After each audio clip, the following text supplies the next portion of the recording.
Practice set 1.1, question number 4. See here. In the figure, what is given? Line AD and line BC are parallel. What is given? Line AD and line BC are parallel and AP is perpendicular to BC. AP is perpendicular to BC. बघा question मध्ये काय सांगितलंय, ही जी line आहे AD आणि ही line आहे BC, ह्या दोन line parallel आहे. अजून एक information, AP is perpendicular to BC. Using this information, what we have to find out?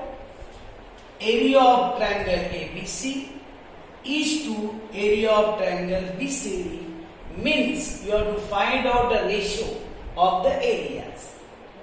You can see here in this diagram where are triangle ABC and BCD. You can see here triangle ABC. Triangle ABC. You can see here triangle ABC. This one is triangle ABC. You can see here ABC.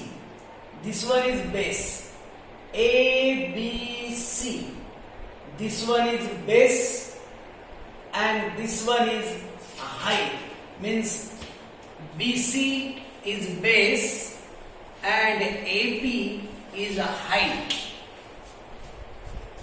Now we can see in the second triangle, triangle BCD, triangle BCD. You can see here in triangle BCD, here also you can see BC is the base. You can see here, this one is base, this one is height.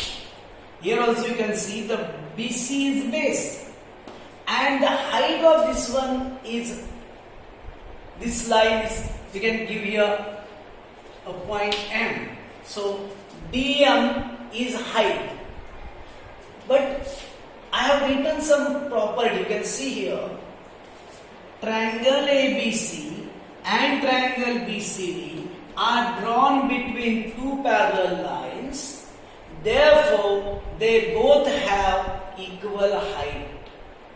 बघा meaning काय होतो, हे जे दोन triangle आहेत ABC आणि BCD, हे दोन्ही ट्रायंगल बघा दोन पॅरलल लाईनच्या मध्ये आहे आणि पॅरलल लाईनच्या मध्ये जी हाईट असते ती प्रत्येक ठिकाणी सेम असते. You can see here in the another diagram. See this one is line N, this one is line N.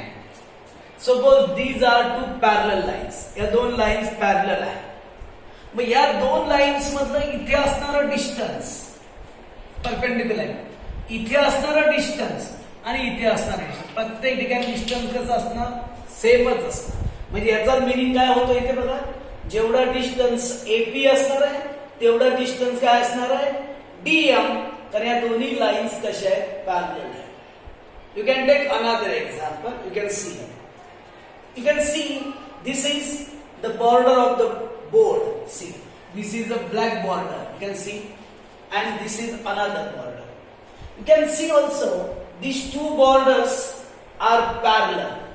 That's why the distance between them, this one, the distance between them and the other side, this one, the both are equal because these two lines are parallel. बघा लक्षात येतं का, जेव्हा दोन रेषा समांतर असतात म्हणजे पॅरलल असतात आणि या पॅरलल लाईनच्या मध्ये आपण कितीही जरी ट्रायंगल काढले तरी त्यांची हाईट कशी असते, सेमच असते. म्हणून सेंटेन्स दिले बघा, triangle ABC and triangle BCD are drawn between two parallel lines, therefore they both have equal height. मराठीत पण दिलं ना, त्रिकोण ABC व त्रिकोण BCD हे दोन्ही त्रिकोण समांतर रेषांच्या मध्ये आहेत, त्यामुळे त्यांची उंची समान आहे. कळलं, उंची समान का आहे, कारण दोन पॅरलल लाईनच्या मध्ये असणारे ट्रायंगल. नेक्स्ट मला सांगा दोघांचा पण बेस पुन्हा एकदा चेक करा. एबीसी चा बेस होता बीसी आणि बीसीडी याचा पण बेस कोणता आहे बीसीए. म्हणजे दोघांचा पण बेस सेम म्हणून ठेवा. Base BC is common.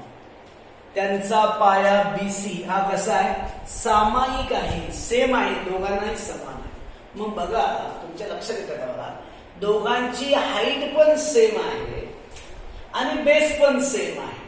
आणि जेव्हा हाईट पण सेम असतं बेस पण सेम असतो तेव्हा त्यांचा एरिया पण इक्वल असणार आहे. Therefore areas of triangle ABC and triangle BCD are equal. त्यामुळे त्रिकोण एबीसी व त्रिकोण बीसीडी ची क्षेत्रफळ समान आहे. लक्षात येईल तुमच्या एरिया का इक्वल आहे कारण दोघांचाही बेस सेम आहे आणि हाईट पण सेम आहे त्यामुळे दोघांचा पण एरिया सेम आहे. Now we can see area of triangle ABC upon area of triangle BCD both have equal areas.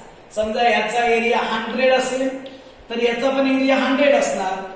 Suppose म्हटलं मी 100 ला 100 जर कॅन्सल केलं तर किती येणार 1/1. That's why ratio of area of triangle ABC is to area of triangle BCD is 1:1. बघा यांचा ratio एवढा येतो. लक्षात घ्या पुन्हा एकदा ह्या दोन ट्रायंगल एबीसी आणि बीसीडी या दोन्ही ट्रायंगलचा बेस सेम आहे. दोघांचा बेस बीसी आहे.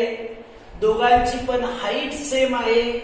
का हाईट सेम आहे कारण दोन्ही ट्रायंगल पॅरलल लाईनच्या मध्ये आहे आणि त्यामुळे त्यांचा एरिया सेम आहे. एरिया सेम असल्यामुळे रेशो किती येणार 1:1. Therefore the answer is 1:1. Okay